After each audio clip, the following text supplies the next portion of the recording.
হাদিসে কুদসিতে বলেন দয়াল রাব্বানা মান আদালি ওয়ালিয়ান তাহার ঘোষণা, তাদের সাথে করলে দুশমনি, তাদের সাথে করলে দুশমনি আল্লাহ দেয় উত্তর, তাহার কাছে গেলে পাবেন নবীজির দর্শন। মুবারকের ছোঁয়া যারা পাইছে গো, আমার নবীর দর্শন যারা পাইছেন তারা হইছে ওলি আল্লাহ। কথা কোন না ঠিক না ভাই? ঠিক। ওলি আল্লাহর অনেক ঘটনা শুনছেন, তাফসিরে কাবির থেকে আপনাকে ছোট্ট একটা ঘটনা শোনাই। সুলতান ইবনে আদেল রহমাতুল্লাহি আলাইহি ছিলেন আল্লাহর একজন ওলি। আওয়াজ করে বলেন না আল্লাহু আকবার। আল্লাহু আকবার। সুলতান ইবনে আদেল ইয়ামান দেশে সুলতান ইবনে আদেল বসবাস করত।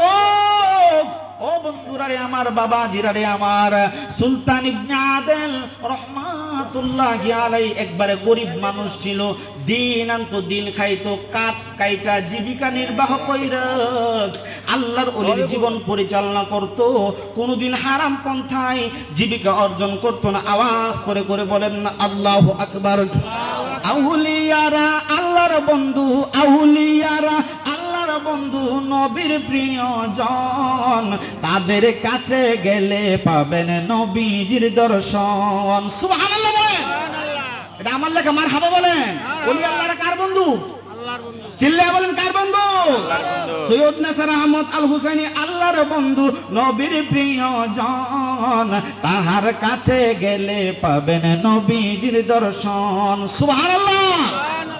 হাদিসে কুদসিতে বলেন দয়াল রাব্বানা মান আদালি ওয়ালিয়ান তাহার ঘোষণা, তাদের সাথে করলে দুশমনি, তাদের সাথে করলে দুশমনি আল্লাহ দেয় উত্তর, তাহার কাছে গেলে পাবেন নবীজির দর্শন। চিনে? বউ বেশি চিনে? বউ ভগবানে জানে।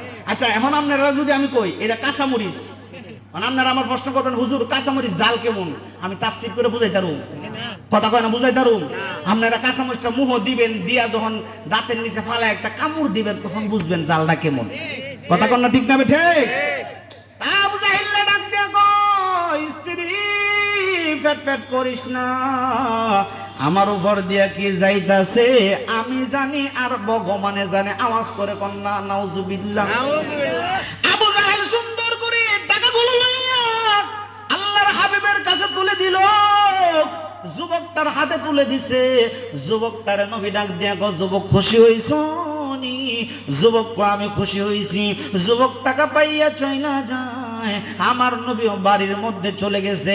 আবুল আহাব উতবা সাইবা মুগিরা গুয়েন্দা ফাটাইছিল নবীর সাথে আবু জাহেল কি আচরণ করে দেখার জন্য। গুয়েন্দা গিয়া আবুল আহাব উতবা সাইবা মুগিরারে ডাক দিয়া কয় কামনা হয়ে গেছে, আমরার নেতা মনে হয় ইসলাম ধর্ম গ্রহণ কইরা লাইছে। কয় কেমনে বুঝলি? কয় আব্দুল্লাহর ছেলে মুহাম্মদ আমরা পড়ি সাল্লাল্লাহু আলাইহি ওয়াসাল্লাম ঘরের সামনে গেছে, দরজার মধ্যে টোকা দিছে, সাথে সাথে আবু জাহেল্লা সর্দার বাইর হইছে। বাইরে এইভাবে হাতটা জড়ো কইরা কইছে বাতিজা কি চাও? টেহার কথা কইছে। টেহা ঘর থেকে আইনা দিছে। মনে হয় বাতিজার কাছে আত্মসমর্পণ করছে। চিল্লে চিল্লে এখন না আল্লাহু আকবার। বিকাল বেলা সবাই একত্রিত হইয়া ডাক দিয়া কোন নেতারে, এ নেতা তোর নেতাকে ছুড়ালাম, খেতা বানাইলাম। কয় কি হইছে তোর এত সেচ্ছস কিল্লে গিয়া? কয় আমরা গোপনে গোপনে প্রকাশ্যে বাতিজার বিরোধিতা করি, তুমি আমাদের সাথে বসলে বাতিজার বিরোধিতা করক। এমনি দেখি বাতিজার সাথে এত প্রেম, এত ভালোবাসা, এত মোহাব্বত। কি হইছে? বাতিজা ঘরের সামনে আইছে, টাকা চাইছে, টাকা দিয়া দিছো, অপমান করলা না, কিচ্ছু করলা না। এবার আবু জাহেল ডাক দিয়া কয় আমার উপরে দিয়া কি গেছে তোরা জানোস নি? কয় কি গেছে? কয় আমার বাতিজা আমার ঘরের সামনে আইসা যখন দরজার মধ্যে নক করছে, দরজার মধ্যে নক করার পরে আমার যেন মনে হইছে ইসরাফিল সিংহার মধ্যে ফু দিয়া লাইছে। আমার যেন মনে হয় কিয়ামত শুরু হয়ে গেছে। কোন আল্লাহু আকবার। আলু জোরে কোন আল্লাহু আকবার। এই জবানের মধ্যে আমার নবীজির জবান মুবারকের মধ্যে পাওয়ার দিছে কে?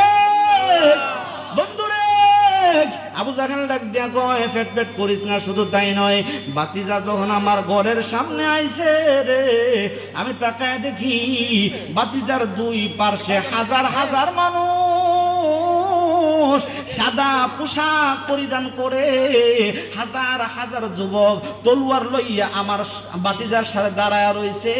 আর ডাক দিয়া কয় আবু জাহেল টাকা দিবি না, এই মুহূর্তে হত্যা করব। জোরে কন্যা সুবহানাল্লাহ। টাকা দিবি না হত্যা করব। উতবা সাইবা মুগিরা ডাক দিয়া কয় আবু জাহেল, লোকগুলা মনে হয় মক্কার অথবা মদিনার অথবা সিরিয়ার অথবা শামের, তুমি বলো আমাদেরকে তাদেরকে তদন্ত করে হত্যা করব। আবু জাহেল ডাক দিয়া কয় এ আমার লিডাররা, এ আমার নেতা কর্মীরা, তোমরা শোনো, এই যুবকগুলা পৃথিবীর কোনো যুবক না। আমার মনে হয় আমার বাতিজা আব্দুল্লাহর ছেলে মুহাম্মদ, আমরা পড়ি সাল্লাল্লাহু আলাইহি ওয়াসাল্লাম, যেই আল্লাহর পূজা করে ওই আল্লাহর রহমতের ফেরেশতা আমার বাতিজার সাথে আসছিল। কোন সুবহানাল্লাহ, জোরে কোন না সুবহানাল্লাহ। এ বন্ধু বন্ধু বন্ধুরি, আপনার নবী আমার নবীর কদম মুবারকের ছোঁয়া যারা পাইছে গো, আমার নবীর দর্শন যারা পাইছেন তারা হইছে ওলি আল্লাহ। কথা কোন না ঠিক না ভাই? ঠিক। ওলি আল্লাহর অনেক ঘটনা শুনছেন, তাফসীরে কাবীর থেকে আপনাকে ছোট্ট একটা ঘটনা শোনায়। সুলতান ইবনে আদেল রহমাতুল্লাহি আলাইহি ছিলেন আল্লাহর একজন ওলি। আওয়াজ করে বলেন না আল্লাহু আকবার। আল্লাহু আকবার। সুলতান ইবনে আদেল ইয়ামান দেশে সুলতান ইবনে আদেল বসবাস করত।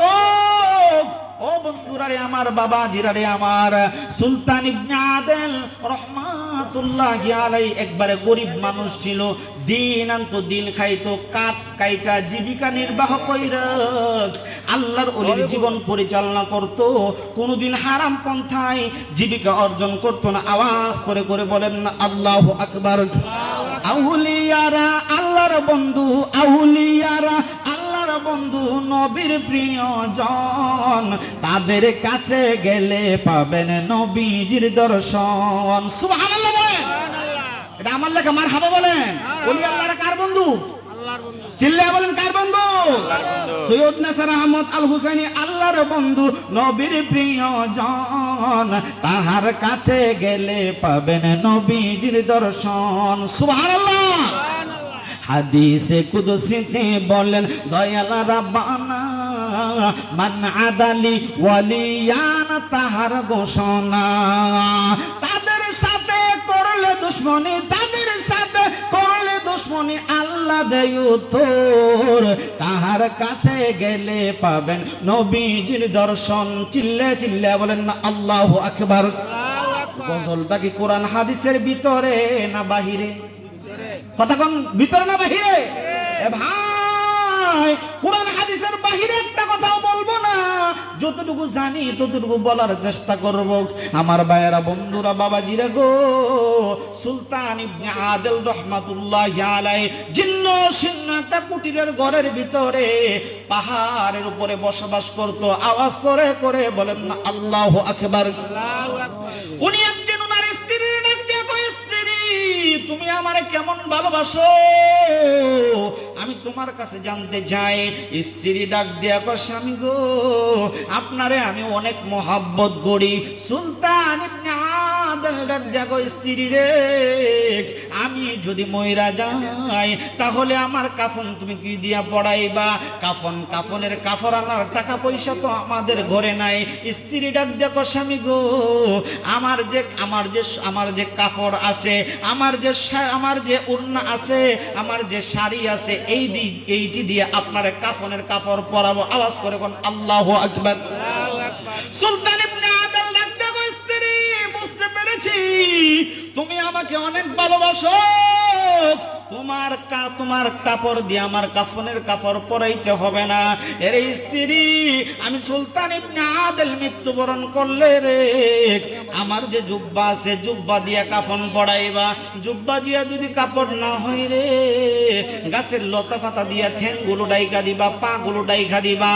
আর রাতের বেলা যদি মারা যায় তাহলে আমার সন্তানরে তুমি এলাকার মধ্যে পাঠাইবা, ইমাম সাহেবরে খবর দিবা, ইমাম সাহেব আইসা আমার জানাজার নামাজটা পড়াইয়া লাইব। ইমাম সাহেব যদি না আসে, রাত্রের বেলা যদি শীতের কারণে ইমাম সাহেব মুসল্লিরা না আসে, আমার যে ছোট্ট বাচ্চাটা আছে রে, আসমানের দিকে দইরা তুলবা আর বলবা, আল্লাহ তোমার গোলাম তোমার বান্দা সুলতান ইবনে আদেল মারা গেছে, তার জানাজার নামাজের ব্যবস্থা তুমি কইরা দাও। এইভাবে বলবা, বাকিটা আমার আল্লাহ ব্যবস্থা করে নিবে। ও বন্ধুরা রে আমার, ওই কথা বলার কিছুক্ষণ পরে সুলতান ইবনে আদেল মৃত্যুবরণ করছে। কন্যা আল্লাহু আকবার, আর জোরে কন্যা আল্লাহু আকবার। সুলতান ইবনে আদেল মৃত্যুবরণ করছে। এবার স্ত্রী চিন্তার মধ্যে পড়ে গেল, জানাজা কে পড়াইব, কাফনের কাপড় কোথায় দেখে আনবো। এই চিন্তা কইরা স্ত্রী স্বামীর ওসিয়ত অনুযায়ী উনি কি করলেন, ছেলেটারে পাঠায়া দিলেন, যাও গ্রামের মধ্যে গিয়া বলো ইমাম সাহেবরে আসার জন্য। ইমাম সাহেব হুজুরের কাছে যখন বলছে গো, ইমাম সাহেব হুজুরের কাছে বলার পরে ইমাম সাহেব হুজুর ডাক দিয়া কয়, এখন তো রাত্র রয়ে গেছে, ফজরের নামাজের পরে কুয়াশা যখন কাটবে, তখন আমরা মুসল্লি লইয়া আপনার বাবার জানাজার নামাজ পড়াবো। আওয়াজ করে কোন আল্লাহু আকবার। এই কথা বলে ইমাম সাহেব বিদায় করে দিছে। এবার ছোট্ট বাচ্চাগুলা আসছে, আসার পরে গো এই দিক দিয়া জুনাইদ বাগদাদি রহমাতুল্লাহি আলাইহি বাগদাদের জমিনের মধ্যে ঘুমায়। বাগদাদের জমিনের মধ্যে তাহাজ্জুদের ওয়াক্ত হয়ে গেছে। জুনাইদ বাগদাদি রহমাতুল্লাহি আলাইহি তাহাজ্জুদের নামাজ পড়তেছে। কোন কোন riwayate বলেন উনি ঘুমাচ্ছিলেন, তাহাজ্জুদের নামাজের জন্য উঠবো, এমন মুহূর্তে জুনাইদ বাগদাদি রহমাতুল্লাহি আলাইহির ঘরের দরজার মধ্যে কে যেন ডাক দেয়, জুনাইদ আর ঘুমাইস না, আর ঘুমাইস না। জুনাইদ বাগদাদি বলে, আমি দরজা খুললাম, খুইলা দেখি নুরানি চেহারার একটা মানুষ আমার ঘরের দরজার সামনে দাঁড়ায় রয়েছে। আমি জিজ্ঞেস করলাম, কেন আসছেন? আমি আসি নাই, আল্লাহ আমারে পাঠাইছে। আল্লাহ কেরে পাঠাইছে? কইয়া আমাদের জমিনের মধ্যে আল্লাহর একজন বন্ধু ইন্তেকাল করছে গো, আল্লাহ আমারে বলছে আপনি জুনাইদ বাগদাদি বাগদাদের জমিন থেকে গিয়া তার জানাজার নামাজ পড়ানোর জন্য। আবু জোরে কন্না সুবহানাল্লাহ। এবার জুনাইদ বাগদাদি রাহমাতুল্লাহি আলাইহি বলে, এখান থেকে হাজার হাজার মাইল দূরে হইল ইয়ামান দেশ, আমি কেমনে যাইব? তুমি আল্লাহর একটু জিগাও না, বাইপাস কোনো রাস্তা আছে কিনা। এবার ওই লোকটা ডাক দেখো, জুনাইদ আল্লাহ বলছে তোমরা, আল্লাহ বলছে একটা কাজ করছে। কয় কি? কই যে আমি এক মুষ্টি মাটি আনছি। কয় কোথায় থেকে আনছো? যে সুলতান ইবনে আদেল ইয়ামান দেশে যে মারা গেছে, তার শরীরের নিচ থেকে এক মুষ্টি মাটি আল্লাহ তোমারে দিতে কইছে। একটু জোরে বলতে হবে। আমি কি ডাইনে বামে যাইতাছি না আওয়াজ করতেছি? এইগুলো দরকার আছে না বাবা? কথা বলেন, আছে কি আছে না? ওয়াজের দরকার আছে না? জিকিরও হবে, ওয়াজও হবে। কথা বলেন ঠিক না বেঠিক? সবাই জিকির করলে ওয়াজ করবো কেডা? কথা বলেন না ঠিক না বেঠিক? আবার সবাই ওয়াজ করলে জিকির করবো কেডা? পাগলাই। তাহলে জিকিরেরও দরকার আছে, ওয়াজেরও দরকার আছে। আপনাদের খারাপ লাগতেছে? জোরে বলেন, খারাপ লাগতেছে? জুনাইদ বাগদাদি রাহমাতুল্লাহি আলাইহি ডাক দিয়া কয়, কি করব? কই যে এক মুষ্টি মাটি দিলাম, এই এক মুষ্টি মাটি আপনি কি করবেন?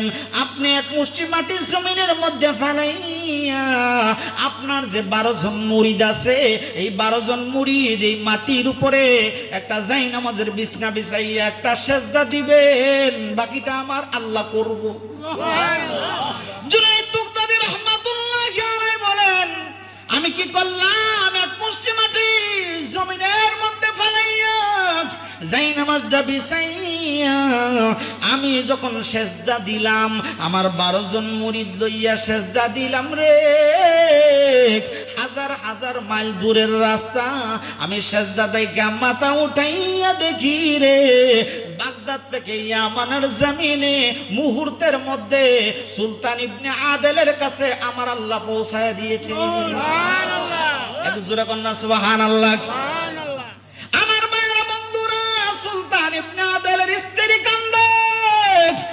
স্বামীর কাফনের কাফন নাই, আমার স্বামীর জানাজার মানুষ নাই, আমার স্বামীকে কাফন দেওয়ার মতো দাফন করার মতো কোনো মানুষ নাই। যারা আল্লাহর রাস্তায় চলে তাদের জন্য আল্লাহ একাই যথেষ্ট। কথা কন না ঠিক না বে ঠিক?